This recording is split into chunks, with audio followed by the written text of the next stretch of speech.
Jeudi 10 octobre 2024, bonjour à tous, bon réveil matinal, bienvenue sur Free Matin, votre émission matinale d'information, d'analyse et de divertissement sur ESAE Télévision. À suivre dans un instant la présentation de la une des journaux, suivie de la pensée du jour, qui vous seront présentés comme à l'accoutumée par Abdelkader Achiro.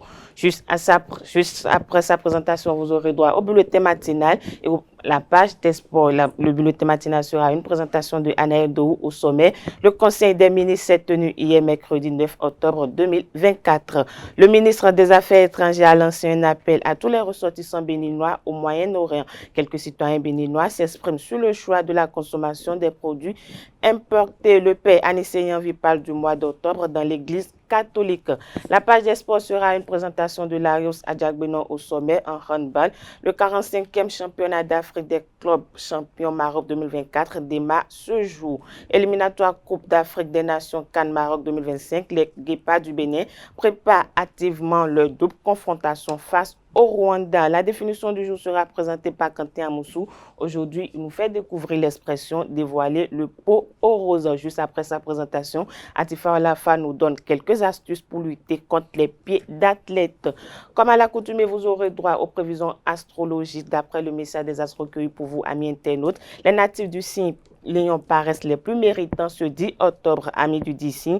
Vous brillerez de mille feux. Aujourd'hui, une promotion ou une reconnaissance professionnelle pourrait bien être à l'horizon. Votre confiance en soi sera, autant pour moi, à son maximum. Pour boucler Free Matin de ce jeudi matin, vous aurez droit au panel de discussion avec Abdelkader Achiro, Kaleski Tomé, Dessou Gogbenou, Kanté Amoussou. Les intervenants se prononceront sur la thématique suivante. Ma mère me refuse d'épouser la femme que j'aime. Que faire? Voilà le statut de Free Matin.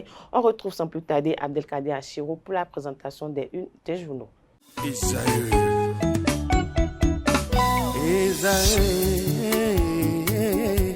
Vous recherchez une école de référence pour une double formation universitaire et professionnelle de qualité? Voici l'opportunité à ne pas rater. L'École supérieure d'administration, d'économie, de journalisme et des métiers de l'audiovisuel ESAE vous offre des programmes d'enseignement en licence et en master orientés vers l'emploi qui font d'elle une référence à travers les filières de l'administration générale et territoriale, l'administration du travail et de la sécurité sociale, droit, diplomatie et relations internationales, administration hospitalière, universitaire et intendance, journalisme et métiers de l'audiovisuel et toutes les filières des sciences de gestion. Une seule adresse, www.esae.bj. Rendez-vous dès maintenant sur nos campus ESAE Bedjromende au numéro 90 93 65 21 ou au numéro 98 98 14 00. Paracourt sur le numéro 52 46 12 12. Aboumé-Calavi au numéro 52 88 44 44. Akpata au numéro 52 88 33 33. ESAE, l'excellence à un nom.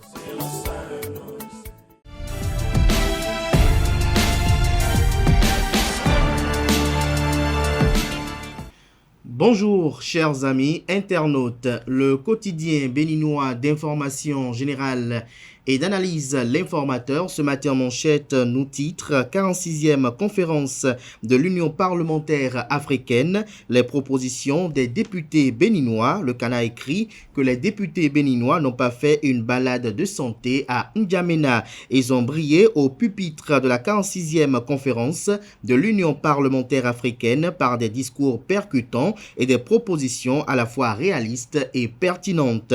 Que cela soit dans le domaine de l'éducation, de la valorisation des ressources naturelles, de la diversification économique, de l'industrialisation et autres, les propos des parlementaires béninois ont été fort ovationnés. Retrouvez l'article qui fait état de cela, de cette prouesse, à la page 3 de la livraison de ce matin. CHUD Ouémé Plateau, du professionnalisme au service de chirurgie traumatologie. L'article qui vous renseigne est à retrouver en page 5. Présentation du PAEB par l'ADPME à Paris. Imelda Bada salue l'inclusion de la diaspora. À l'oreille droite, le titre Journal École pour convier, comme à l'accoutumée, les fidèles lecteurs à découvrir dans ces colonnes les productions journalistiques du jour des étudiants en formation sur les différents campus de l'ESAE, l'École supérieure d'administration, d'économie, de journalisme et des métiers de l'audiovisuel qui a ses campus dans les villes de Cotonou, d'Abomey-Calavi et de Parakou. Le quotidien de service public en manchette s'intéresse au Fonds africain de développement. Le Canard informe que le Bénin annonce une contribution de 2 millions de dollars. Impact des actions terroristes sur les communautés. Le soutien aux victimes, une priorité. L'article à retrouver aux pages 8 et 9. Fraternité, quant à lui ce matin, immigration massive de jeunes béninois. 56 migrants béninois sauvés du naufrage en Guinée équatoriale. Le rêve de l'extérieur, une solution énigmatique. L'article à retrouver en page 3. À la découverte de Rosalie Agia Assogba, je cite, « Je ne milite pas pour l'égalité, mais plutôt pour l'équité ». Fin de citation. Retrouvez la transcription de cet entretien à la page 5 de la parution de ce matin du Canard. Le matinal, quant à lui, fait le point à la Cour de répression des infractions économiques et du terrorisme Criette. Le Canard nous apprend que 6358 procédures ont été examinées en 6 ans, 1956 dossiers de cybercriminalité traités. Retrouvez des détails en page 2. Lutte contre la prostitution et le prosélytisme au Bénin. 12 travailleuses de sexe interpellées à Candy. Généralisation du volet formation du projet Assurance pour le renforcement du capital humain Arche, la cohorte de 2024 au recyclage, 2676 artisans concernés. On découvre à présent Matin Libre qui titre en manchette Enseignement supérieur et recherche scientifique, des retraités refusent de partir. La ministre Éléonore Yaïla Descamps demande au CODIR de faire respecter la loi. Retrouvez les recommandations de l'autorité ministérielle, notamment ses exigences, bien évidemment, à la page 2 de la livraison de ce matin du Canard. Formation sur la rédaction des recours. Amnesty International aguerrit 50 jeunes à Cotonou. Des détails sur la dite formation en page 10. Le Béninois libéré publie en manchette ce matin les photos de Patrice Talon, de Olivier Bocor. Vous avez également Johannes Dagnon. Vous avez l'ancien ministre des Affaires étrangères et de la coopération Aurélien Agbenossi. Vous avez l'ancien ministre des Sports Oswald Omeki, sans occulter l'ancien ministre de la Justice et de la Législation Séverin Kenom. Le Canard titre coup d'État et intention de succéder coûte que coûte au président béninois. Bocor, Kenom, Dagnon, Omeki et Talon. Qui a trahi qui, s'interroge le confrère. Bilan de la Criette, 6358 dossiers traités en 6 ans, des avancées significatives dans la lutte contre la cybercriminalité, se réjouit le confrère qui publie dans les colonnes de sa parution l'intégralité du Conseil des ministres de cette semaine, présidé sous l'égide du président Patrice Talon. Le premier quotidien économique du Bénin, quant à lui, parle de la revue à mi-parcours du Fonds africain de développement FAD. Le Bénin annonce 2 millions de dollars pour la reconstitution du FAD 17. Des précisions à retrouver en page 3. Gaskiani Info, quant à lui, présidentielle de 2026. L'opposition déboussolée par la stratégie de Talon, se questionne le confrère. La Guérite, quant à lui, renforcement de la sécurité dans les prisons au Bénin. Bientôt des scanners à Cotonou et à Misrité, se questionne le confrère. Retrouvez les motivations de cette interrogation dans les colonnes de sa parution de ce matin. Dégradation de la situation sécuritaire au Liban. Les consignes du gouvernement Talon ressortissants béninois sont à retrouver dans les colonnes de la parution de ce matin de l'événement du jour. Le pays émergent, quant à lui, à présent, bientôt la fin du mandat du président du comité national olympique et sportif béninois, Julien Minavoa, entretient un flou autour de son départ de la tête du CNOS Ben. Les présidents de fédération de véritables poltrons, estime le Canard, retrouver les fondements de ce titre à la une dans les colonnes de sa livraison. L'emblème du jour ce matin à sa une, signature de contrat avec le personnel technique des DTN, un nouvel envol pour le sport béninois. Soleil Levant, quant à lui, autant pour moi, ONU, Conseil des droits de l'homme, le Bénin fait son entrée pour un mandat de 3 ans. Lutte contre la cybercriminalité au Bénin, un bilan encourageant depuis 2008. 1956 dossiers liés à des infractions de cybercriminalité traités, 347 dossiers en 2022, 415 en 2023 et déjà 576 dossiers enregistrés au 17 septembre 2024. En boucle avec Actu Express, Ouida Festival édition panégyrique du 18 au 22 décembre 2024. Les fermes engagements du président de l'organisation non gouvernementale Esh Elisha Sergino Aganoun, Elisha, pour garantir de parfaites conditions d'organisation, pour rassembler toutes les populations de Ouida et régions autour des actes de bravoure et les faits unificateurs des vénérables ancêtres, les richesses culturelles et cultuelles pour consolider les liens séculaires. L'article qui vous renseigne est à retrouver à la page 3. Voilà l'essentiel à retenir de la présentation de quelques titres parus ce jour dans la presse locale. Merci de votre attention.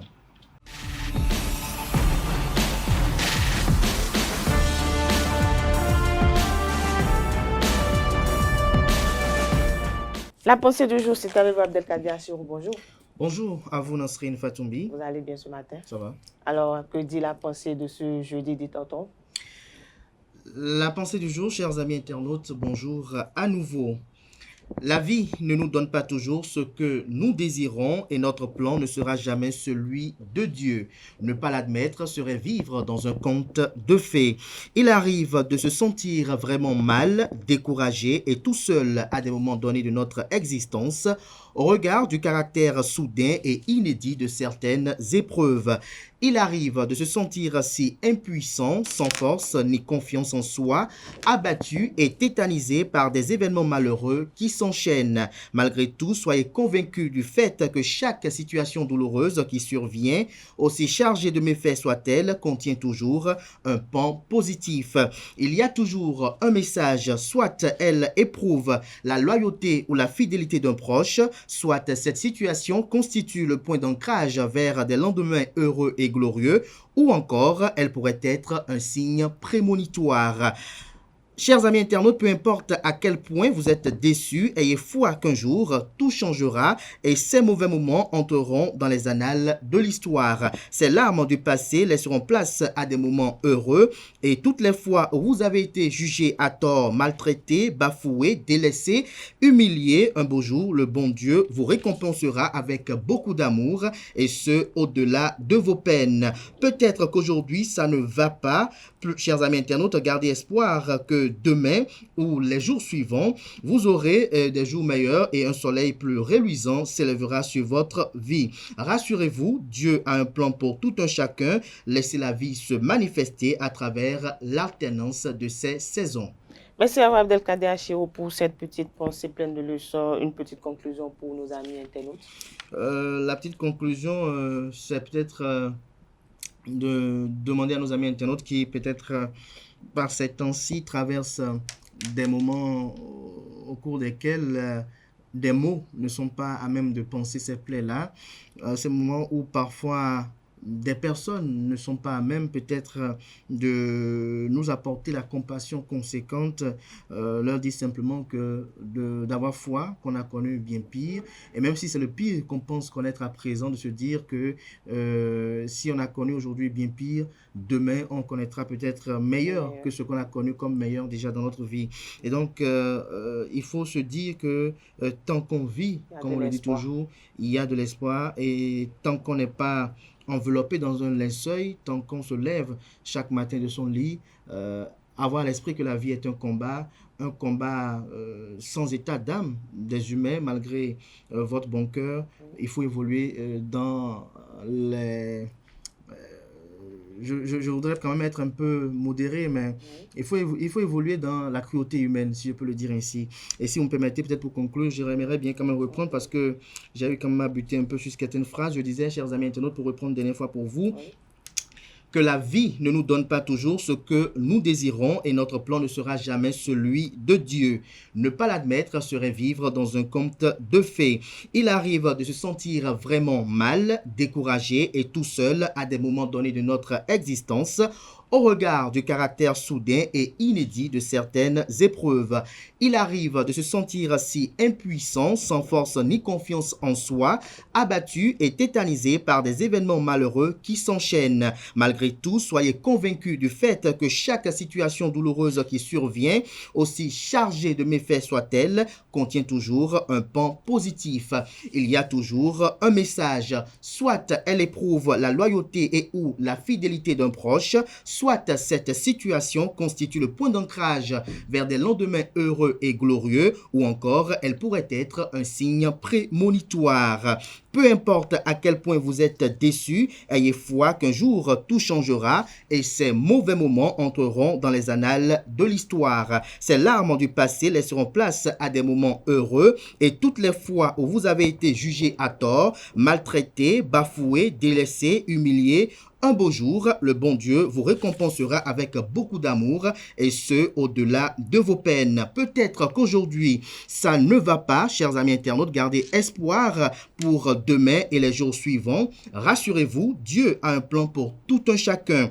Laissez la vie se manifester à travers l'alternance de ces saisons.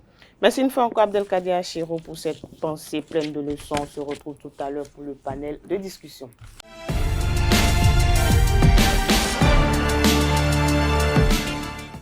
Le bulletin matinal d'information, c'est avec vous, Anaël Dou. Bonjour. Bonjour à vous, Nasrine Fatombi. La page des sports, c'est avec vous, Lario Sadiagono. Bonjour. Oui, bonjour, Nasrine. Vous allez tous bien? Ça va très bien. Alors, on démarre avec vous, Anaël Dou. Le Conseil des ministres s'est tenu hier mercredi 9 octobre sous la présidence effective du chef de l'État, chef du gouvernement, Patrice Talon.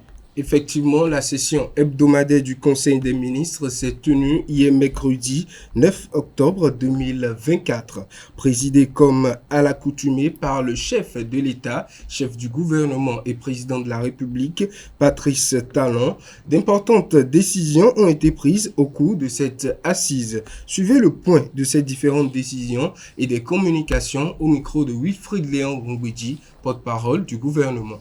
Ce mercredi 9 octobre 2024, sous la présidence du chef de l'État, M. Patrice Talon, le Conseil des ministres s'est réuni et a pris les décisions dont voici la teneur.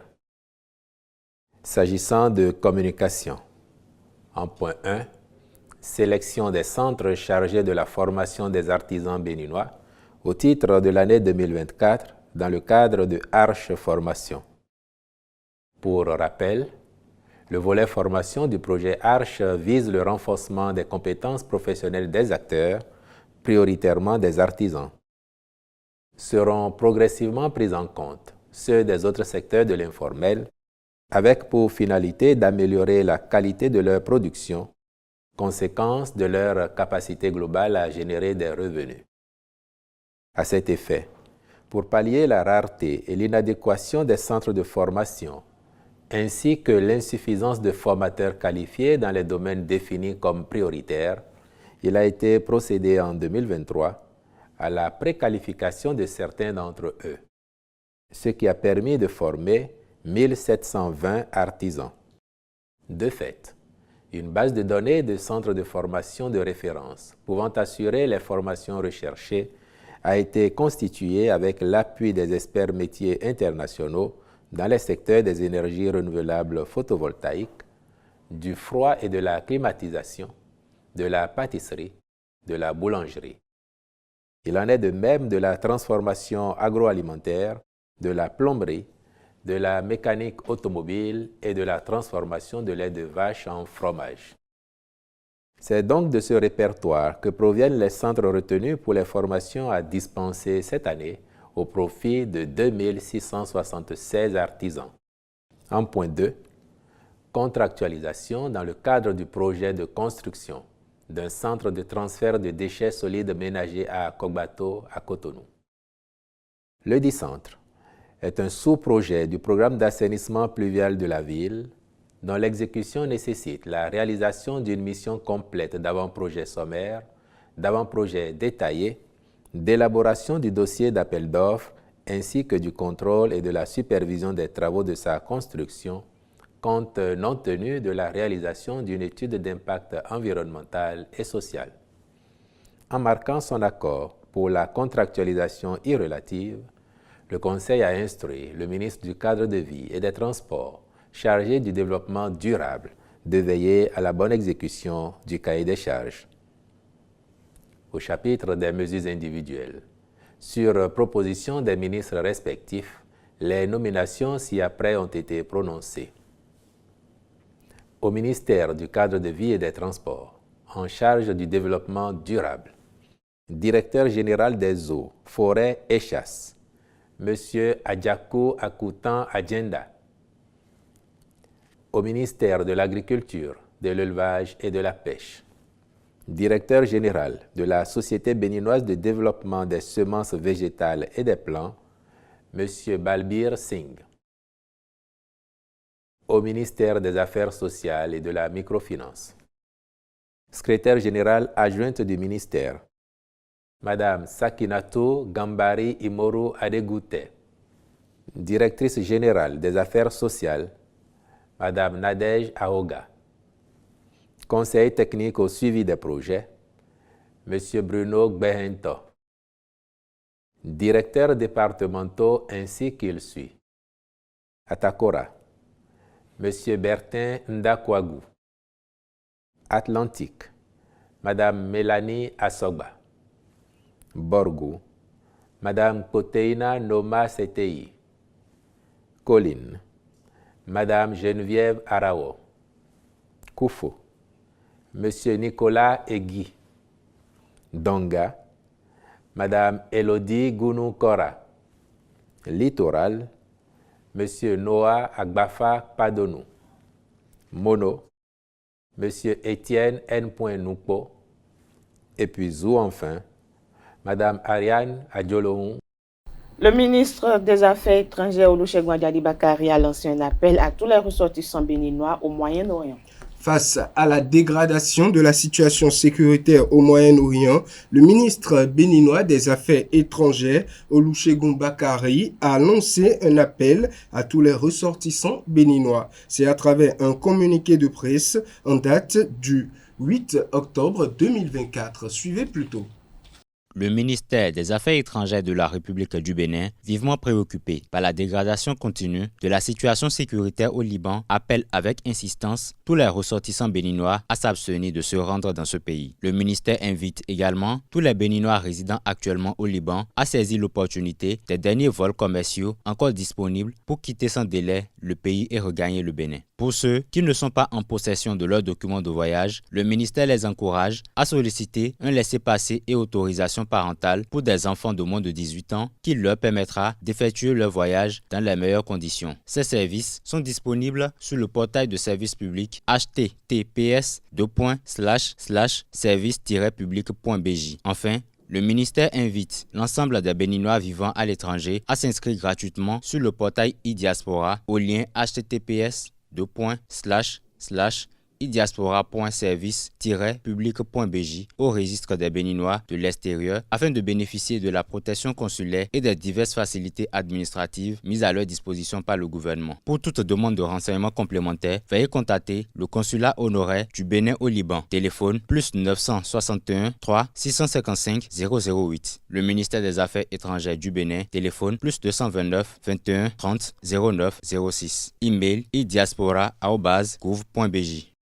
Quelques citoyens béninois s'expriment sur le choix de la consommation des produits importés. Il est de plus en plus remarqué que bon nombre de personnes préfèrent consommer les produits importés au détriment des produits locaux. Un comportement qui ralentit l'essor de la production locale et dévalorise le Made in Bénin. Pour comprendre les raisons qui motivent ce choix, Quentin Amoussou et Djesugo Benou se sont rapprochés de quelques producteurs et consommateurs. Suivons ensemble.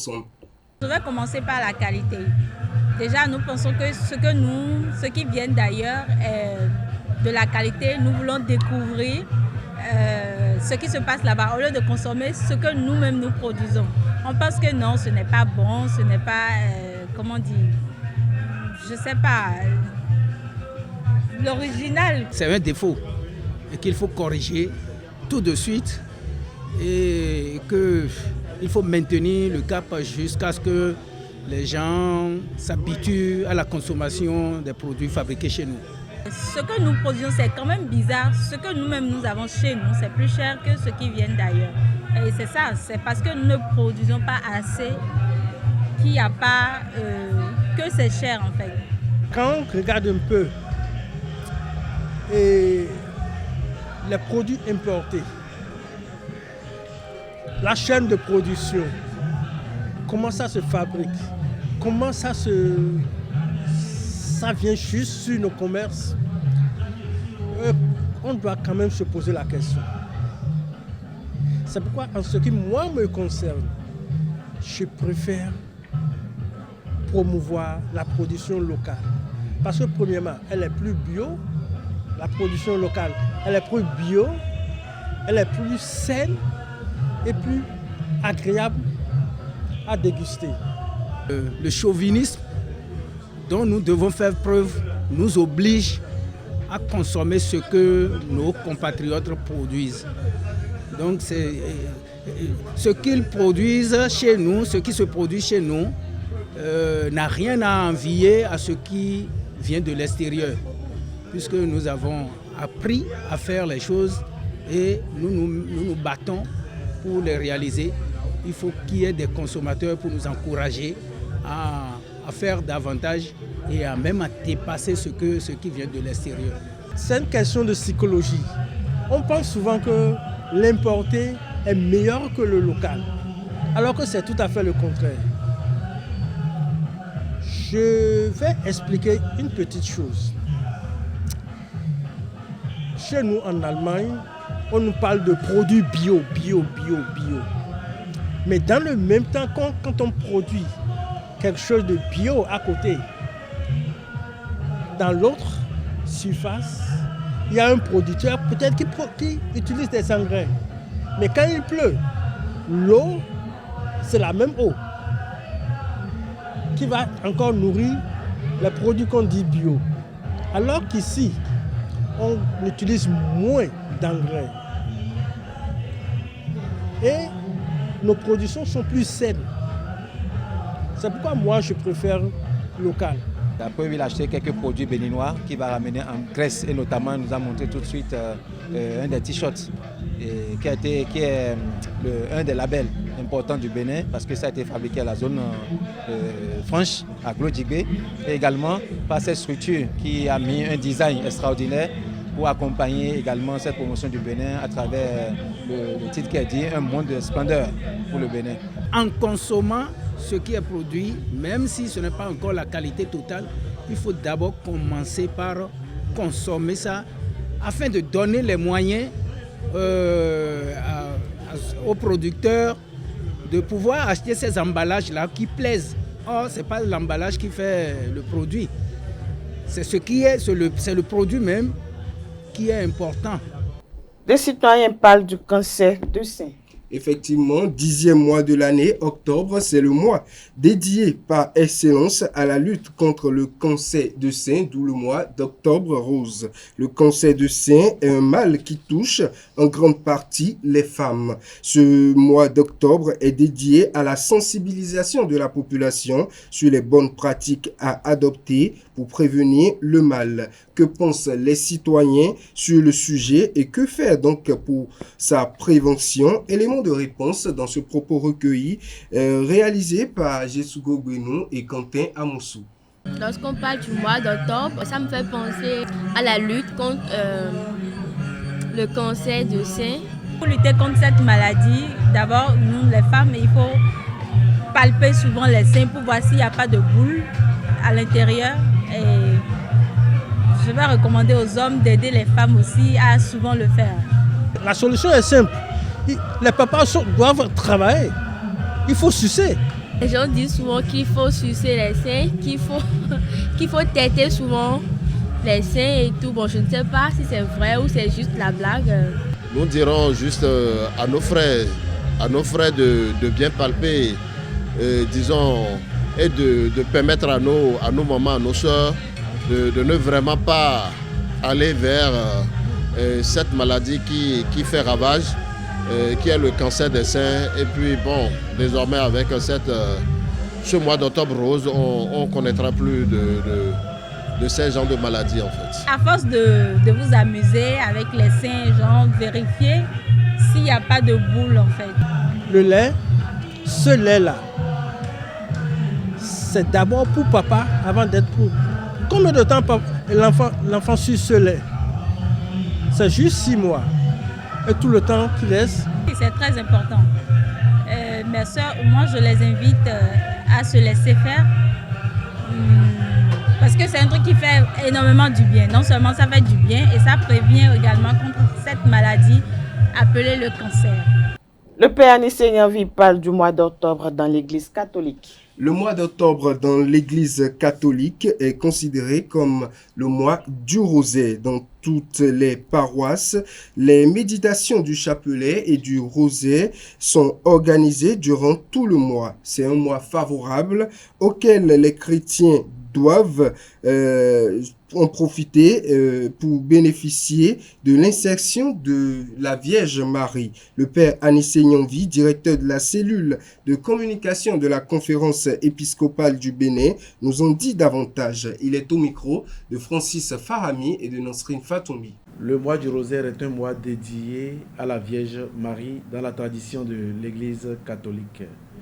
Il faut dire que le 7 octobre précisément, nous célébrons Notre-Dame du Rosaire. Et cette fête a donné justement origine à la consécration de tout le mois d'octobre à la Vierge Marie. Pourquoi? Parce que en Grèce, au XVIe siècle, précisément en 1571, il y eut une grande bataille, précisément à Lépante. C'est une ville de la Grèce occidentale. Et la victoire des chrétiens a été due à la récitation du rosaire. C'était le 7 octobre 1571. Donc depuis lors, le 7 octobre, on célèbre Notre-Dame du Rosaire et en même temps, tout le mois d'octobre est dédié à la Vierge Marie. Pour mieux vivre le mois du rosaire, il est fortement recommandé à tous les chrétiens de faire un effort pour honorer la Vierge Marie autant que possible. C'est elle notre maman céleste, notre maman du ciel. Et c'est elle qui a eu grâce aux yeux du Seigneur. Et dans le Magnificat, elle-même nous le dit d'ailleurs, désormais tous les âges me diront bienheureuse. Alors au cours de ce mois, le chrétien est appelé à l'honorer vraiment. Et surtout, si le chrétien peut faire l'effort de réciter le rosaire, c'est-à-dire les 4 mystères, les mystères joyeux, les mystères douloureux, les mystères glorieux et les mystères lumineux qui retracent les différentes étapes de la vie de notre Seigneur Jésus-Christ. Voilà, si le chrétien peut essayer de méditer ces 4 mystères de façon journalière, ce serait super bien. C'est une abondante source de grâce et de bénédiction. À défaut, tout au moins, il peut au moins dire le chapelet chaque jour durant le mois de rosaire. C'est vraiment bien, c'est source de grâce.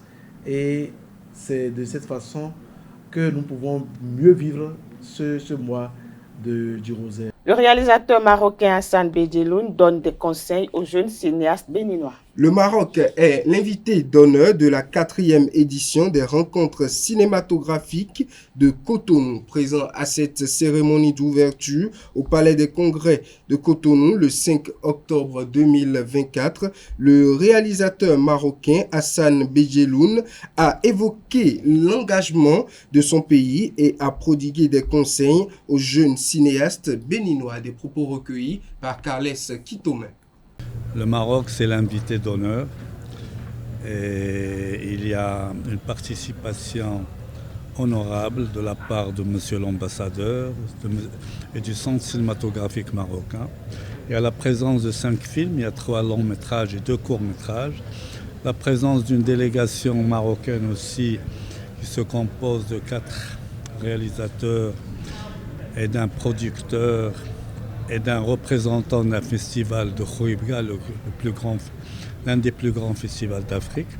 Je crois que c'est cette particularité pour nous Marocains qui émerge, j'allais dire, de cette 4e édition. C'est-à-dire de suivre bien sûr le festival, de voir comment ça se passe et de mettre ça en valeur, c'est-à-dire la persévérance. Il faut insister, parce que ça ne vient pas facilement, il faut insister sur ce qu'on veut, il faut essayer de faciliter, même au niveau de l'écriture, de faire des choses faisables au lieu d'écrire des choses infaisables, parce que souvent on rêve, on écrit, Et à la fin, on se retrouve avec un scénario qu'on ne peut pas réaliser. Parce qu'il est impossible, soit il est cher, soit techniquement impossible. Donc dès le départ, au niveau de l'écriture, essayez de simplifier les choses, de simplifier vos rêves, votre imaginaire, et une autre chose qui est très importante, c'est à partir de son village qu'on atteint l'universel.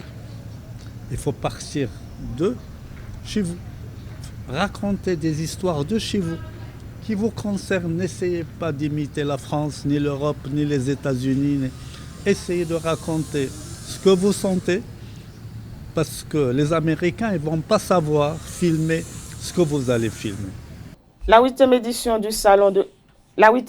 du Salon international de l'immobilier matériaux modernes a ouvert ses portes. Effectivement, la 8e édition du Salon international de l'immobilier et matériaux modernes s'est officiellement ouverte le mercredi 9 octobre 2024 en présence de plusieurs autorités. Le point dans ce reportage signé de nos reporters. La 8e édition du Salon international de l'immobilier et matériaux modernes, S2IM, ouvre ses portes. Cette initiative de Amadou Kehinde, qui a vu le jour pour la promotion du Made in Benin, cette année est basée sur un thème d'enjeu. Le thème de cette 8e édition est intitulé « L'optimisation de l'habitat en fonction de son environnement ». Vous savez tous aujourd'hui qu'on est confronté au changement climatique, les conséquences. L'initiative, c'est participer à l'amélioration du cadre de vie, participer au développement durable, participer à l'écologie et participer naturellement au développement de notre cher pays, le Bénin. Ce salon regroupe les entreprises du secteur de la construction, la peinture, la décoration et bien d'autres. Un véritable carrefour d'opportunités. Ce salon, c'est vraiment l'occasion de pouvoir révéler, mettre en avant déjà tout ce qui se passe en termes de construction et d'immobilier au Bénin.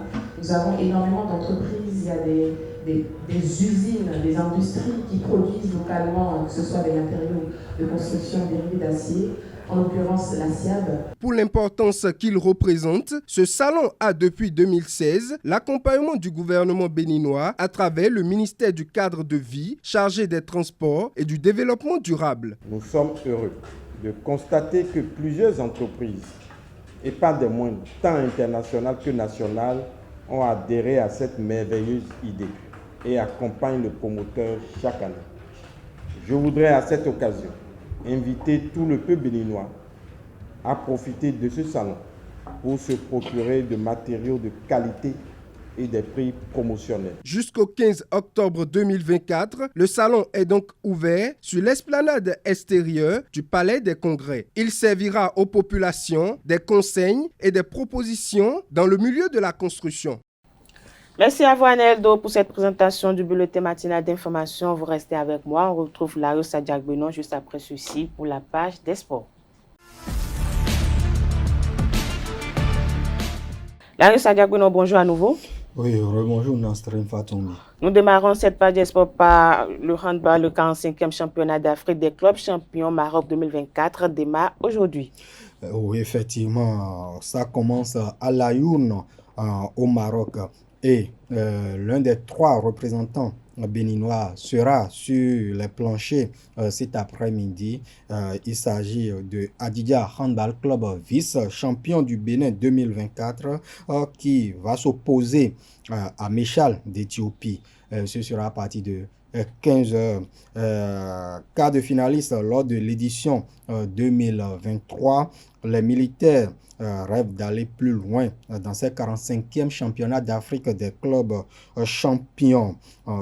Les 2 autres représentants du Bénin dans cette compétition est Flowes CNSS Handball Club Dames et Flowes CNSS Handball Club et masculin. Les 2 équipes entrent en lice demain vendredi. Nous allons revenir pour plus de précision. Dans une autre discipline à présent, éliminatoire Coupe d'Afrique des Nations Cannes Maroc 2025, les Guépards du Bénin préparent activement leur double confrontation face au Rwanda. Effectivement, au troisième jour de la préparation ce mercredi à Abidjan, Steve Mounier et ses coéquipiers ont effectué une séance intense. Nous rapportent les confrères qui sont sur place en Côte d'Ivoire. Il faut dire que le groupe était presque au grand complet lors de cette séance. Seul Tosin Ayegun, blessé et déclaré forfait, marquait à l'appel. Deuxième du groupe D de ces éliminatoires de la Coupe d'Afrique des Nations Cannes Maroc 2025 avec 3 points au compteur. Les Guépards du Bénin affrontent demain vendredi 11 octobre 2024 les Amavubi du Rwanda pour le compte de la 3e journée, et quelques jours plus tard ils vont se déplacer à Kigali pour la 4e journée. Il faut préciser que dans le classement, le Bénin a 3 points, soit un de moins que le Nigeria qui est premier et un de plus que son adversaire lors de cette double confrontation, le Rwanda. La Libye ferme la marche. Merci à vous, Lario Sadiagbenon, pour cette présentation de l'actualité sportive. Merci une fois encore, Aneldo, pour la présentation du bulletin matinal d'information. À présent, on passe à la définition du jour et aux trucs et astuces.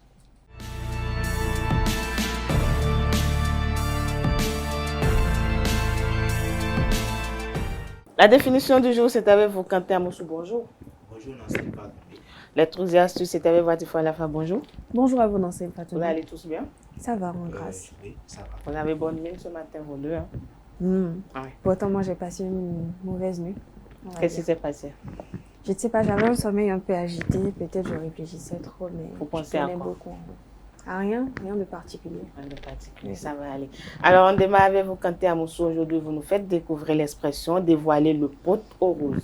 Oui, effectivement. Bonjour à vous, amis internautes. Dévoiler le pot aux roses est une expression qui signifie que l'on découvre un secret ou une vérité cachée, souvent après une enquête ou encore une réflexion. Cette révélation peut surprendre ou choquer les personnes concernées. L'expression vient d'une ancienne coutume où l'on cachait des roses dans un pot pour dissimuler une mauvaise odeur. Amis internautes, l'origine de cette expression dévoiler le pot aux roses remonte à l'époque où l'on utilisait des pots pourris pour masquer les mauvaises odeurs dans les maisons. Ces pots contenaient généralement des pétales de rose séchés mélangés à d'autres plantes et épices. Vous imaginez un peu. Alors, le pot aux roses faisait donc référence à ce pot pourri, et dévoiler ce pot signifiait en quelque sorte révéler ce qui est quand même caché. Voilà, c'est tout pour l'expression de ce matin. Merci à vous, Quentin Amoussou, pour cette présentation. Vous restez avec moi. On retrouve Atifa Lafa pour les trucs et astuces juste après ceci.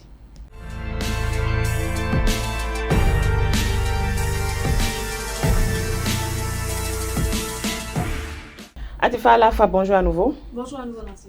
Quelques astuces pour lutter contre les pieds d'athlètes. C'est exact, amis internautes. Bonjour, ravi de vous retrouver ce matin. Le premier réflexe à avoir en sachant que l'humidité est un des facteurs favorisant l'apparition des mycoses est de tenir ses pieds au sec.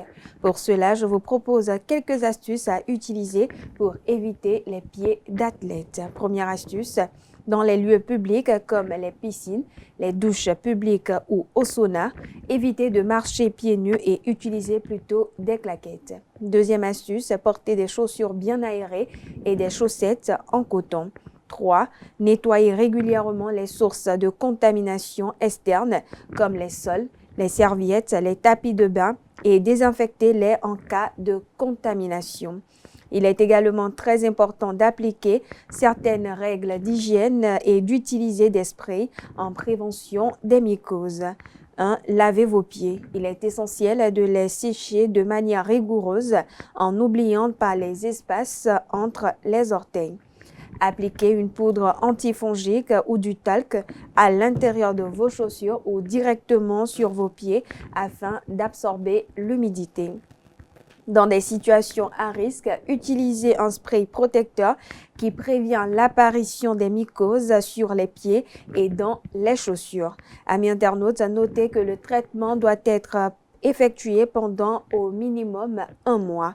Autre traitement naturel pour éviter les pieds d'athlète, eh bien, utilisez le bicarbonate de soude. Vous pouvez également opter pour un bain de pied au bicarbonate de soude. Pour cela, il vous faudra diluer 4 cuillères à soupe de bicarbonate de soude en poudre dans 1 litre d'eau tiède. Trempez ensuite les pieds pendant 15 minutes environ. Séchez ensuite vos pieds pour éliminer l'humidité. Si ceci vous paraît trop difficile, amis internautes, alors utilisez le bicarbonate de soude en poudre sur vos pieds juste avant d'enfiler vos chaussettes ou vos collants.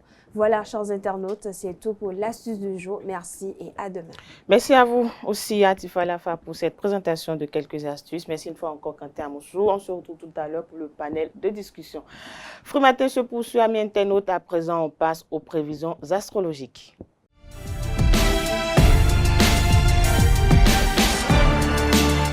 Amis de la rubrique horoscope, bonjour et bienvenue. Bélier, vous serez particulièrement inspiré aujourd'hui au travail. Votre dynamisme sera contagieux et vous pourriez bien impressionner vos collègues. Amis Taureau, c'est le jour idéal pour faire le tri dans vos priorités et vous débarrasser du superflu. Une opportunité de formation pourrait se présenter à vous. Gémeaux, votre charisme naturel vous ouvrira de nombreuses portes, autant pour moi, notamment dans le domaine professionnel. Une conversation importante pourrait changer le cours de votre carrière. Natif du signe Cancer, cette journée sera placée sous le signe de la famille au travail. Un projet d'équipe pourrait vous demander plus d'implication que prévu. Lion, vous brillerez de mille feux. Aujourd'hui, une promotion ou une reconnaissance professionnelle pourrait bien être à l'horizon. Votre confiance en soi sera à son maximum. Chers amis vierges, votre sens du détail vous permettra de dénouer une situation complexe au travail. De même, vous serez particulièrement méticuleux aujourd'hui. Balance à présent, vous serez en quête d'harmonie aujourd'hui. Votre diplomatie sera très appréciée. Vous aurez un ton pour apaiser les tensions autour de vous. Scorpion, faites confiance à votre 6e sens, notamment dans vos décisions professionnelles. Une opportunité cachée pourrait se révéler très bénéfique. Amis Sagittaire, l'aventure vous appelle aujourd'hui.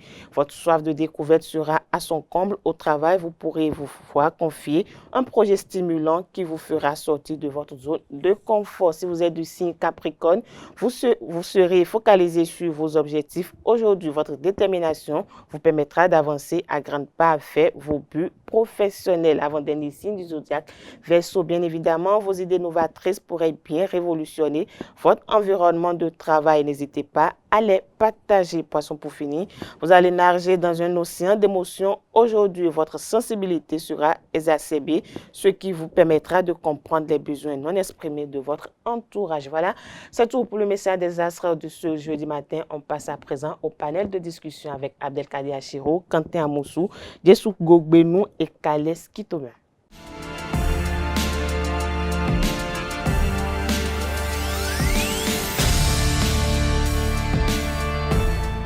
Ma mère refuse à mon frère d'épouser la femme qu'il aime. Amis internautes, bonjour. Voilà, nous sommes sur le panel de discussion. Abdelkader Achiro, bonjour à nouveau. Bonjour à nouveau. Quentin Amoussou, bonjour à nouveau. À nouveau, bonjour, Nassine Fatou. Bonjour à vous, Dessou Gogbenou. Bonjour à vous également. Alors, votre mère vous refuse d'épouser la femme que vous aimez. Abdelkader, qu'est-ce que vous allez faire? Je vais chercher à comprendre d'abord pourquoi on me refuse. Elle doit avoir ses raisons pour opposer un refus à mon alliance avec quelqu'un. Donc, je vais l'écouter et sûrement juxtaposer ses ressentis avec ceux de mon père et également les miens pour voir un peu est-ce que ce qu'elle évoque, ses craintes ne sont pas fondées, parce que tous parents normaux ne font rien qui puisse concourir au mal de leurs enfants. C'est parfois l'excès dans la méfiance, c'est parfois l'excès dans cette quête irrésistible de vouloir coûte que coûte protéger son enfant qui peut-être les amène parfois à faire quelques mauvais choix. Parce que n'oublions pas que parfois la plupart des choix de nos parents sont des choix qui reposent sur des fondements bien fondés, en cohérence avec des expériences qu'ils ont eu à vivre ou qu'ils ont eu à partager avec des gens. Voilà. Les expériences qu'ils ont eu à partager avec des gens. Juste pour nous sur la même question. Dans ces règnes, il faut le dire, les parents ne font rien sans rien. On dit derrière chaque acte que pose une grande personne, il y a toujours une raison. Donc si ma maman suppose que la femme que j'aime, sinon la femme que je lui présente, prétendant que je l'aime, si elle estime que cette personne-là n'est pas bonne pour moi, elle argumente, elle m'expose les raisons. Et à moi maintenant d'analyser si, bien évidemment, les défauts, puisque c'est sûrement des défauts qu'elle lui aurait trouvés, si ces défauts-là, si peut-être des antécédents justifient le fait qu'elle refuse que je me mette avec cette personne-là. Des antécédents comment? Tels que les problèmes familiaux du passé, les gens estiment que voilà, elle ne vient pas d'une bonne famille, que ses parents, sa maman peut-être n'est pas restée tout le temps avec son mari. Les gens estiment que l'enfant que cette personne-là a fait peut-être va poser les mêmes actes. Donc, maman suppose que voilà, cette personne n'est pas bonne pour moi. Donc, à moi maintenant d'analyser et d'enquêter aussi si, bien évidemment, celle-là ne sera pas bonne pour moi. Donc, ce n'est pas sur le coup, il faut accepter tout de suite ce que les parents disent. De toutes les manières, il ne faut pas transcender leurs décisions. Il faut essayer de peser les deux cas et essayer de voir ce qu'on peut choisir. Quand Amoussou, votre mère refuse d'épouser votre bien-aimé, qu'est-ce que vous allez faire dans ce cas précis? Je vais chercher à comprendre les causes et les motifs de ce refus. Si, entre-temps, ce refus reposait sur de simples caprices, je saurais... Qu'est-ce que vous mettez dans simple caprice?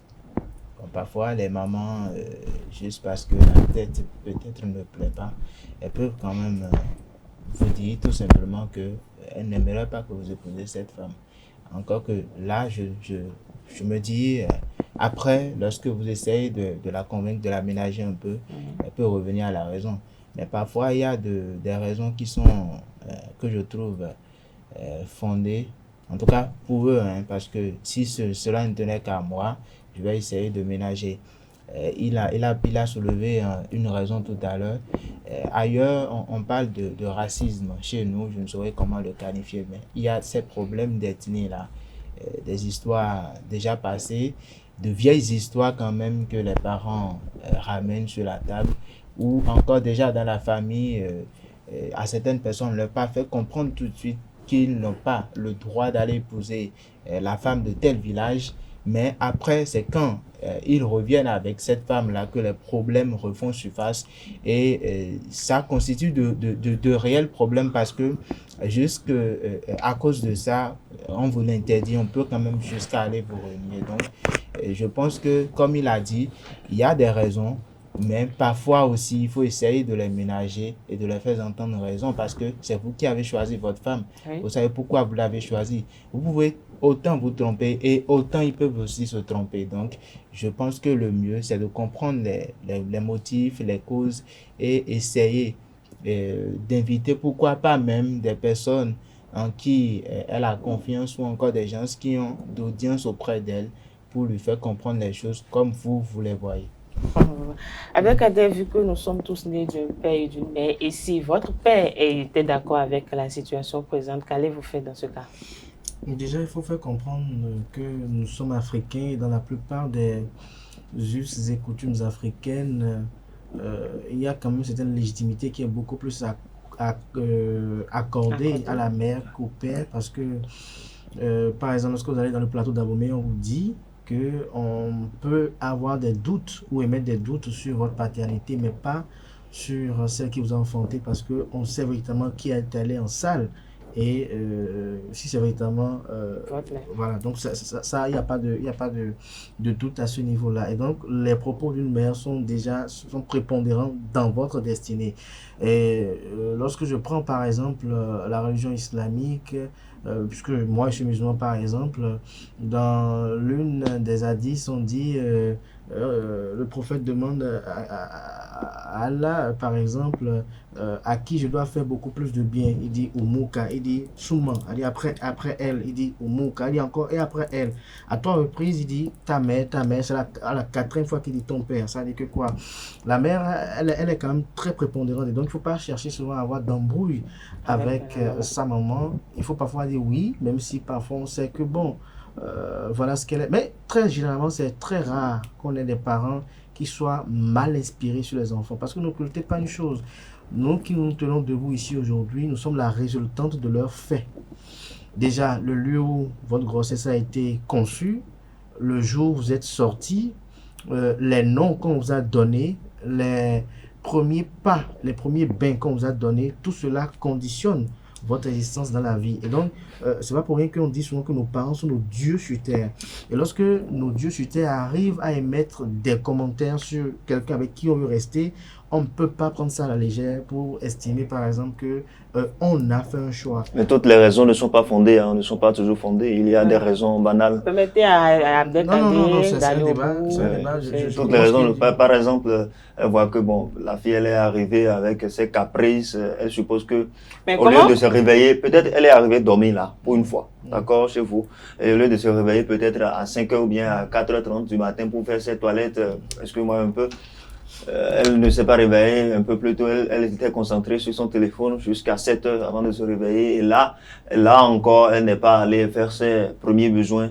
Elle s'est dirigée très rapidement vers le repas, je ne sais pas, vers la cuisine. Et puis, maman estime déjà que ce comportement-là n'est pas justificatif n'est pas bon pour son enfant. Le mal de notre génération, c'est que nous banalisons beaucoup de choses.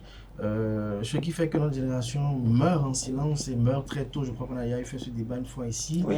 Et beaucoup n'ont pas été d'accord avec moi. C'est que nous estimons que beaucoup de choses sont trop enveloppées d'un voile de mystère. Il y a un adage qui dit, moi je me focalise beaucoup sur l'adage qui dit que lorsqu'on vous maudit, la malédiction n'est jamais effective immédiatement.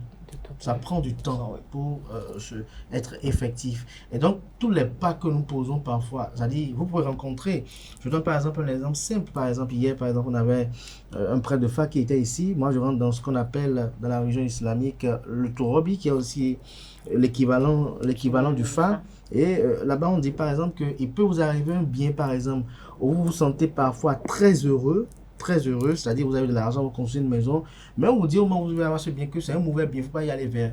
Mais parce que vous avez ce bien, vous avez construit la maison, vous voyez que bon, j'ai construit la maison, mais vous pouvez aller à la retraite et la maison là vient, vous êtes arraché par l'État et vous retrouvez c'est pour en venir quelque part pour dire clairement que nos parents sont forts en intuition, ils ont des intuitions fortes parfois. Vous savez, il nous arrive parfois d'avoir entre amis, de dire par exemple que tel ami, je ne l'aime pas. Et vous n'avez même pas d'argument pour dire pourquoi vous ne l'aimez pas. Et à la fin, ce jugement de ne pas l'aimer s'avère être bien. Et tout dépend, et ça j'ai oublié de le dire, de la connexion que vous avez avec vos parents.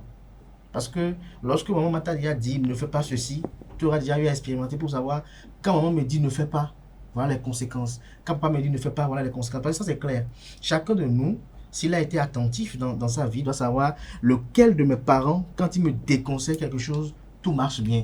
Lequel de mes parents, quand ils me parlent, ça va. Mais sur ce cas précis, Abdelkader, sur ce cas précis, dans la mesure où la fille est arrivée passer quelques moments là et elle estime déjà que ce n'est pas bien. Moi, je vois que c'est exagéré dans ce sens que peut-être même pas pour la toute première fois. Je suppose même que c'était répété. Je crois que ce n'est pas déjà une raison pour supposer qu'elle ne fera pas une bonne femme. Écoutez, on a reçu de différentes éducations. Et aujourd'hui, la génération actuelle, c'est des gens qui ne suivent, excusez-moi de peu, les femmes, c'est des gens qui ne suivent même pas ce qu'on appelle les premiers besoins. Il y en a beaucoup, tellement, elles sont jolies dans la ville, par ici. Oui, parce que maman sait qu'à un moment donné, vous aurez 40 ans, vous aurez 45 ans. Et que dans la vie, lorsqu'on est jeune, les moyens qu'on a dans sa jeunesse ne sont pas les mêmes que nous avons lorsque nous avons 60 ans. Parce qu'à un moment donné, ça s'amoindrit. À un moment donné, il y a beaucoup plus de charges. Et à un moment donné, peut-être on a la retraite, il y a la pension. Et qu'à ce moment donné, la femme doit avoir des valeurs. La femme doit être... Mais il faut l'éduquer. Cette fille qui est arrivée dormir auprès de votre garçon, il faut l'éduquer aussi. Parce que c'est peut-être parce que... Vous savez que malgré l'éducation que nos parents nous inculquent, non, mais il faut essayer avant qu'elle n'accepte. Et puis bon, voilà, à partir de là... Il y a l'inverse aussi des parents qui imposent des épouses à leurs enfants. Oui. Et les enfants disent non, niet. Vous savez, tout dépend déjà là, on parle de la connexion que vous avez avec vos parents, du champ d'action de vos parents dans votre vie. Parce que n'oubliez pas qu'il y a certains parents qui sont très possessifs. Et moi, je dis une chose parfois que je leur concède, je leur respecte.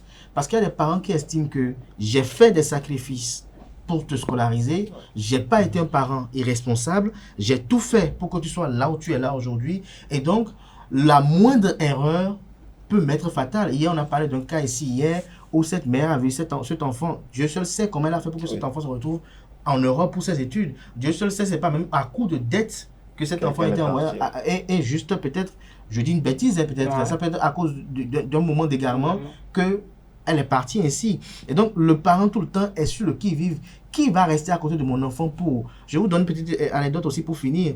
Oui. Je connais par exemple un couple, et ça je l'ai vécu, avec qui un ami à qui j'ai fait l'internat, qui voulait se mettre en couple avec une fille, et son oncle vient à la maison convaincre le père pour dire « Cette fille-là n'est pas bon pour mon fils ». Mais la mère a dit « Non, c'est l'enfant là que je veux ». Mais le père lui a dit « Il faut qu'on revoie ». À un moment donné, la mère aussi a compris, puisque l'oncle a échangé avec la maman. Mais le garçon a dit non, c'est elle que je veux forcément. Il a bravé les parents, il est allé, mais au bout de 4 ans après, il a eu un accident foudroyant, il est mort. Ouais, un peu. Et lorsqu'on cherche après, c'est après qu'on apprend que l'oncle aurait dit à sa maman, à son papa, que les deux ne pouvaient pas cohabiter et rester ensemble. Vous savez, il y a beaucoup de choses qui sous-tendent parfois. Parfois, nos parents ne nous disent pas tout. Oui. N'oublions pas aussi ça. Parfois, nos parents estiment que, vous savez, parfois, on parle aux parents, disent, oh, tu es un enfant. Parce qu'un enfant reste un enfant à son parent jusqu'à ce qu'il décède. Vous aurez peut-être à avoir 50, 60, votre père a peut-être 100, vous avez peut-être 80, votre père peut-être 120, mais vous demeurez toujours pour lui l'enfant et il va toujours avoir ce regard vers vous. Voilà. Alors, Kanté Amosso, qu'est-ce que vous pouvez rapidement nous dire? Vous avez suivi Abdelkader Assiro et Djissougo tout à l'heure dans leurs interventions? Oui. Et je crois parfois, il y a des raisons qui sont quand même pas fondées. Lesquelles, par exemple?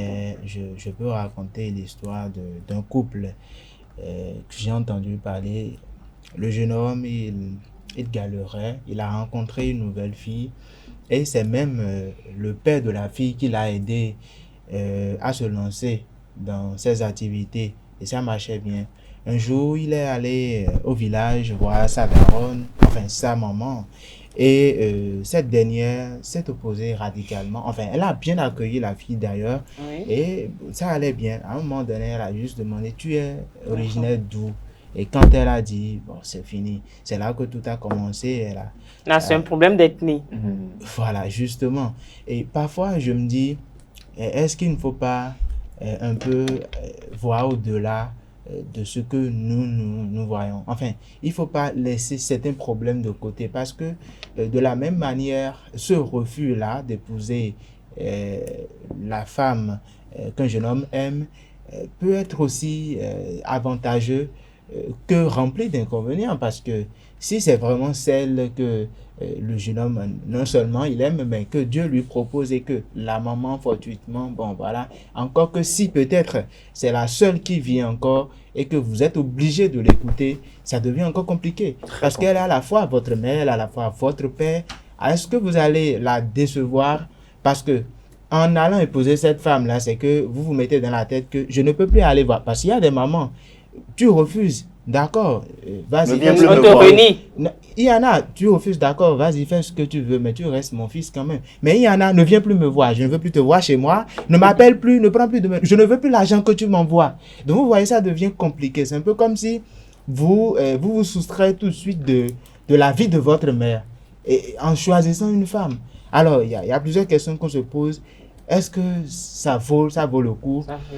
Moi, dans mon cas, si c'était moi, j'avoue que même si parfois quand on est vraiment amoureux, on perd de vue et cet aspect-là où cette importance de se mettre un peu en recul pour analyser bien les faits, analyser les comportements et écouter. Justement, si c'était vous dans ce cas précis, vous allez continuer la relation, bien écouter votre maman? Honnêtement, je ne sais pas quoi faire. Vous êtes dans un dilemme? Oui, je vais mettre du temps pour essayer de comprendre, mais je ne saurais pas quoi faire. Ça ne vous arrivera pas surtout. Bon, non, voilà. On ne souhaite pas ça, mais si cela arrivait? Je ne saurais pas quoi faire. Honnêtement, pour l'instant, peut-être que quand je serai dans la situation, je vais me décider, mais tout de suite, je ne saurais pas quoi faire. Alors, tout à l'heure, vous avez parlé de ces caprices que les mamans relèvent du jour au lendemain chez la femme de son fils. Malgré que vous avez eu à convaincre votre maman, elle a accepté malgré elle. Et si par hasard le mariage elle ne venait pas à votre mariage, qu'allez-vous faire? Non, mais si vous avez dit que si j'arrivais à convaincre ma maman. Oui, même si ce n'est pas vos soeurs, vos oncles, vos tantes. Si je ne suis pas venu à les convaincre, c'est que inévitablement ils doivent se pointer au mariage. Et si par hasard maman ne venait pas au mariage? Non, mais si je l'ai convaincue, elle ne vient pas au mariage, c'est qu'elle n'a pas été convaincue. Ça veut dire que je n'ai pas fait le job. Je ne sais pas si vous comprenez. Si c'est que elle s'est opposée au début de relation, que bon voilà, telle fille, c'est pas bien, elle n'est pas bien pour toi. Les oncles, les tantes sont venus. Tout le monde est intervenu et je ne suis pas venu quand même à les convaincre du fait que c'est la personne que j'aime. Et s'il ne tient qu'au problème de caprice, ben écoutez, c'est des choses à tout à l'heure, quand tu as soulevé un problème d'ethnie, de famille. Ça, c'est encore un autre volet, un autre aspect de la chose. Moi, par exemple... Et c'est l'aspect qui intervient dans les refus en Afrique beaucoup plus. Le plus, en fait. Oui. Moi, par exemple, il y a... Je ne vais pas donner des noms ici. Moi, je suis de Porto Novo, je suis de Lomé. Et tout de suite, là, il y a de ces discussions qu'on a souvent en famille où les parents te disent en même temps, maman te dit en même temps, je me permets d'aller rapidement en goût. Ah si, nous filles toi, maman d'accord.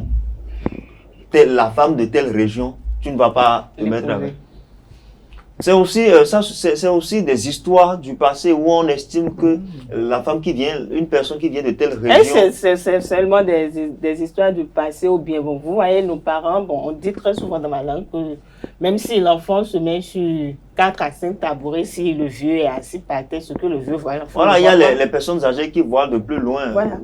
Vous savez, on ne voit peut-être pas ce que les parents voient parce qu'ils ont déjà vécu. Ils ont déjà traversé des choses, ils ont des expériences. Mais moi, je veux dire, dans le cas précis, s'il ne s'agit que des problèmes de caprice d'une femme, parce que peu importe ce qu'on dit, même le repas qu'une femme va te préparer au dehors, là, tu vas trouver que ce n'est pas bon à manger. Parce que ce n'est pas ça que ta maman t'a habitué à la maison. Ou peut-être ce n'est pas ça que toi-même tu t'es habitué lorsque tu cuisines. Donc, si ce n'est que les problèmes de caprice, moi, je crois que c'est un problème d'éducation et il faudra travailler cette personne-là maintenant, la modeler de sorte à ce qu'elle redevienne ce que tu veux. En fait, sinon, on ne pourra jamais tomber sur une personne qu'on veut à notre image. Il faut modeler cette personne, il faut travailler cette personne. Il n'y a pas d'idéal, comme le dit, il n'y a pas de femme idéale. Mais quand on parle aussi des histoires du passé et tout ça, il y en a qui sont quand même fondées. Hein. Oui, il y en a qui sont très fondées. Même des problèmes génétiques parfois. Il ne vaut mieux pas essayer d'aller au-delà. C'est là surtout qu'il ne faut pas contrepasser les propos des parents. Parce que avant... je me dis, il y a peu de chrétiens. Donc, la plupart de nos parents, c'était des parents qui se basaient essentiellement sur les consultations du phare et tout. Et vous savez, quand le phare l'interdit pour eux, enfin, c'est ce qu'il faut suivre. Oui. C'est ça, justement. Et c'est maintenant que j'ai la réponse à votre question. Je vais prier. Voilà. Oui, justement. Vous allez prier. Oui, je vais prier parce que je vais supposer que c'est un problème qui me dépasse. Et parfois, votre maman peut ne pas vous donner la raison pour laquelle elle vous refuse d'épouser cette femme-là. Peut-être que vous ne comprendrez pas tout de suite. Donc, moi, j'irai prier pour voir clair. Et je pense qu'après avoir prié ou encore jeûné, s'il le faut pendant des mois, j'aurai quand même la réponse. D'une certaine manière, ça va me parvenir. Mais quand tu es à mon tout de suite, là, je vois que la prière est au second volet de votre vie parce que tout de suite, vous n'avez pas trouvé que vous deviez prier. Oui, j'ai pris le temps de réfléchir. Donc, si j'étais dans la situation, j'allais peut-être attendre des mois, mais je vais finir par réfléchir et trouver la solution. Et trouver la solution de prière. Alors, Abdelkader, la femme que l'on veut épouser, on la connaît très bien, on sait de quoi elle est capable, ses comportements. et Quentin Amonso dit souvent, on parlait de caprice. La femme que vous voulez épouser, vous la connaissez très bien. Elle a de ces comportements, de ces manies que vous n'admettez pas surtout, mais vous essayez de faire avec elle et vous la présentez à votre maman. Et malgré ce comportement, votre maman dit net. Vous savez, il y a quelque chose de fondamental. La famille, on ne la juge pas comme le reste du monde. Lorsque je parle de famille, je parle d'abord de nos frères, nos amis intimes, je pèse mes mots, nos amis intimes, et nos parents. On ne les juge pas comme tous les autres. Et je tiens à dire, vous savez, la plupart de mes opinions souvent résultent d'expériences vécues. Vous savez, la maman, moi j'ai fait cette expérience. Lorsque vous êtes en conflit ouvert avec votre mère, elle peut vous en vouloir, elle, mais ne rentrez jamais dans ce jeu. Elle peut vous en vouloir, elle. Vous avez un devoir à accomplir, accomplissez-vous votre devoir. Elle peut vous en vouloir, ou vous pouvez peut-être lui en vouloir à des moments donnés parce qu'elle a manqué des devoirs, mais vous ne devez pas ressasser cette colère-là. Parce que dès que vous ressassez cette colère-là, à un moment donné, vous avez des effets néfastes sur votre vie. Et il y a deux choses dans une telle situation. Vous savez, on dit souvent que lorsque le bon Dieu veut nous envoyer un message, il passe à travers 2 ou 3 personnes.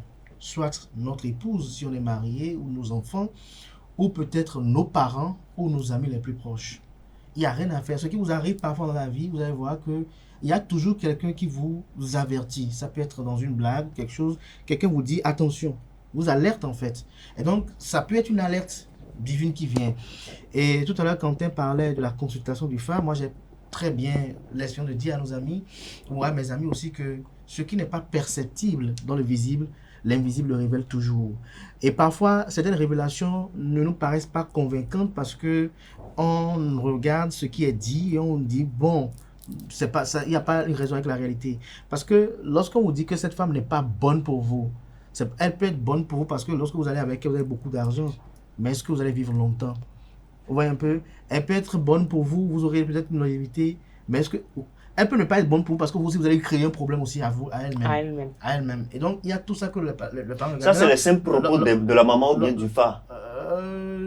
La maman, parfois, tire des conclusions. Il y a des mamans qui sont très, très avant-gardistes sur la vie de leurs enfants. Des mamans et des papas. Vous voyez un peu? Et lorsque je laisse ce pan de côté et que je veux parler maintenant de l'enfant lui-même qui veut épouser une femme, s'il y a des doutes et que les parents viennent, il y a un problème. Maintenant, il y a une chose qu'on occulte depuis. Si c'est la bonne épouse qui est là, elle aura l'inspiration conséquente pour amener maman à changer d'avis. Parce que ce n'est pas parce que maman a dit non aujourd'hui que de goût, maman ne veut plus la revoir. Non. Elle, par contre, à travers son comportement, peut amener maman à changer de fusil d'épaule. Elle, par contre, à travers ses manies, peuvent amener à dire, ah, regardons autrement. Mais tout à l'heure, on a parlé des questions d'ethnie et autres. Je ne suis pas là pour faire peut-être la promotion de l'ethnocentrisme ou du régionalisme, mais il y a des fondements dans ça qui sont vrais. Je donne un exemple simple des Adja, par exemple. Je suis très admiratif de leur fraternité. Il y en a combien d'ethnies qui sont véritablement comme les Adja? Vous voyez une société dont le PDG est Adja, jusqu'au Virgile, il est Adja. Jusqu'à son chauffeur, il est Adja. Ça, secrétaire Adja. Il y a des sociétés au Bénin ici qu'on côtoie, qu'on connaît. Je dis bien, de la tête jusqu'aux pieds, ils sont comme ça. Mais dans d'autres ethnies, on voit où le PDG est ici, mais il craint même ses frères. Et c'est la palissade. Et ces craintes-là que les gens nourrissent ne sont pas des craintes au pif, non. C'est des craintes qui résultent d'expériences multiples et diverses.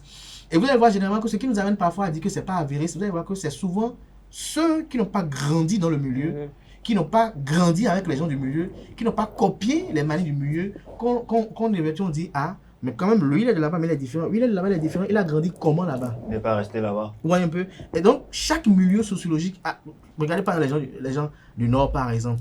Mais je prends même quand vous prenez même les Nagos, vous prenez les Nagos du plateau et les Nagos des collines de Savin et autres. C'est pas presque la même attitude. Vous voyez, d'autres, le simple fait qu'il sent que tu parles déjà Nago, c'est déjà quelque chose. C'est pour vous dire quoi? C'est des facteurs qu'on ne peut pas négliger. La maman peut peut-être voir la fille, qu'elle n'apprécie pas, elle voit des défauts en elle, mais dès qu'elle entend qu'elle parle Nago, bien l'un de ses parents parle Nago, elle peut dire, ah, sa maman parle Nago, donc elle est de chez moi. Oui. C'est ce qu'on dit souvent ça. Il est de chez moi. ouais, parfois même la personne est peut-être de Sakété, l'autre de Pobé ou de Kétou. Sakété, Pobé, c'est pas la même commune, mais on dit il est de chez moi. Même parfois, même des gens de Porte-Nouveau assimilent même les gens de Sakété, il est de chez moi. Donc, quand c'est comme ça, il est de chez moi, on peut encore réajuster. Mais quand c'est des décisions qui ne sont pas fondées sur juste des émotions, des appréhensions, que c'est des émotions formelles, on le fait. Et moi, je pense que nous devons aller à nos ressources et nos valeurs. Parce vers le phare. Non, pas vers le phare. Pas Pas forcément vers le phare. Les valeurs de la vie, vous savez, même quand je suis chrétien, moi je suis quelqu'un qui a une vision transversale dans toutes les religions. Je l'ai expérimenté, que ce soit même quand vous prenez le bouddhisme par exemple, qui est une très bonne religion aussi. Le bouddhisme, on vous enseigne que tout est lié au karma dans cette religion. Et donc, on vous dit que le fait d'avoir un bon cœur vous amène à avoir peut-être une longue vie, à être épargné de beaucoup de choses et à avoir peut-être parfois des prémonitions. Lorsque vous avez un bon cœur et que la femme là ne vous est pas destinée, vous n'allez pas comprendre par quelle alchimie vous allez la renvoyer à un moment donné. Vous n'allez pas comprendre par quelle alchimie, ce que même vos parents n'ont pas vu. À un moment donné, même les parents même ne sont pas regardants. Parce que ne sont pas là disons, bon, quand papa a dit, maman a dit oui, donc c'est fini. Non, papa a dit, maman a dit oui. À un moment donné même, quand c'est trop, tout passe même comme une lettre à la poste, il faut s'inquiéter encore. Il faut s'inquiéter pour dire, ah pourquoi papa a dit oui, maman a dit oui. Maman je vois qu'il n'y a rien, il faut que je regarde est-ce qu'il n'y a pas un maquillage là, pour voir un peu ce qui se passe là. Vous savez, cette vie, elle est très complexe. Et c'est dans cette complexité que nos parents, ils ont vécu 100, 100, 40 ans. Parce qu'à un moment donné, ils n'ont pas vu que bon, il y a modernité, ça c'est un peu barbare, non. Eux, ils étaient tout le temps intempestivement dans cette culture, dans l'attention de ces prix-là, et beaucoup de choses. Vous allez voir, autrefois, nos parents, par exemple, ne dormaient pas dans la même chambre avec leurs épouses. C'est des valeurs qui n'existent plus. Et personne ne s'est jamais questionné de savoir pourquoi papa avait toujours cherché ma part, et c'est lui qui allait vers les épouses. Même quand il avait même une seule épouse, c'est lui qui allait vers. Oui. Ça a un sens très fondé. Vous savez, on importe beaucoup de choses de l'Europe, comme la démocratie, mais on oublie d'adapter à nos réalités africaines, à ce qui est lié à notre sociologie africaine. Donc moi je pense, pour conclure, et très rapidement, c'est que, vous savez, c'est un dilemme. Quand elle a dit si bien ici, on parle beaucoup ce matin, mais lorsque vous êtes dans la situation et que vous avez déjà fait du temps avec une femme, et que à l'embouchure de l'ancrage des choses, maman dit non, je ne veux pas fermement, ou papa dit non, fermement, je ne veux pas. À un moment donné, vous êtes déboussolé. Mais c'est le moment d'être le plus concentré pour chercher à comprendre pourquoi ce message-là. Si vous êtes chrétien, allez voir peut-être votre pasteur ou votre prêtre pour lui demander qu'est-ce qui se passe, que dois-je faire. Mais il y a une chose que moi je demande toujours à suivre, l'intuition. Notre intuition, généralement, ne nous trompe jamais. Presque pas. Mais parfois, ça nous conduit dans l'erreur. Nous ne sommes pas péremptoires, mais presque pas. Allez voir les parents pour demander à maman, tu dis non, pourquoi? Maman, tu dis non, pourquoi? Elle va vous donner une raison. Et si possible, même aller discuter avec votre compagne pour dire, ah, maman n'est pas en train d'être d'accord avec toi, elle n'est pas pour si ça. Qu'est-ce que tu en penses? Peut-être qu'elle a une attitude que maman estime qui peut vous créer des problèmes après. Parce que maman ne veut pas enterrer son enfant de son vivant. N'oubliez pas ça. Oui. Parce que tout ce que maman craint, c'est qu'elle ne veut pas voir son enfant souffrir. Maman ne veut pas. Parfois, la femme peut être très bonne, tout et tout. À un moment, on voit que cette femme va dominer son enfant et puis dire non à cause de ça. Voilà. Pas parce que l'enfant va être peut-être un problème, mais elle voit que son enfant, elle ne veut pas que son enfant souffre, elle ne veut pas que son enfant. La maman réfléchit à demander que si elle domine mon enfant, ça veut dire que peut-être mon enfant peut ne plus penser à moi. Et elle pense à elle parce qu'elle a fait des sacrifices sur l'enfant. Vous savez, ça, il ne faut jamais le consentir. Parce que si on ne le reconnaît pas aux parents, c'est qu'on va encourager même les parents irresponsables. Parce qu'il y en a d'autres qui en font et qui disent je t'ai déjà venu en vie, débrouille-toi. Donc si le parent, ça je parle aux parents responsables. Oui. Si vous avez un parent qui vous a scolarisé, envoyé à l'école, qui s'est préoccupé conséquemment de ce que vous devez manger, c'est pas, ça dit conséquemment, c'est quoi? Si le parent est peut-être un tailleur, un couturier qui gagne peut-être 2000 sur une tenue et autre, vous envoie dans l'université, ne vous attendez pas à ce qu'il vous donne des moyens comme l'enfant du député avec qui vous êtes dans la même classe. Mais si le parent s'est débattu pour vous jusqu'à un niveau donné que vous voulez vous marier, s'il vous plaît, cherchez à avoir leur bénédiction, leur faveur pour y arriver. Même tout à l'heure, vous avez dit quelque chose, organiser un mariage et l'absence des parents, c'est pas bon. C'est pas bon. S'ils sont vivants, il faut parler par toutes les alchimies. Même s'ils ne comprennent pas que vous voyez que c'est le bon choix, que par exemple, vous avez vu le prêtre spirituel qui vous a dit que c'est le bon, trouvez des gens qui puissent faire entendre raison à papa et à maman pour dire acceptez ça. Et elle peut accepter à un moment donné et avec le temps, constater que vous étiez sur le bon chemin et elle va le reconnaître. Merci à vous, Abdelkader Achirou, Dessougo Beno, pour conclure. Sur des raisons telles que liées au phare, Par exemple, moi, je crois que, comme on le dit si bien chez nous, le phare ne ment jamais.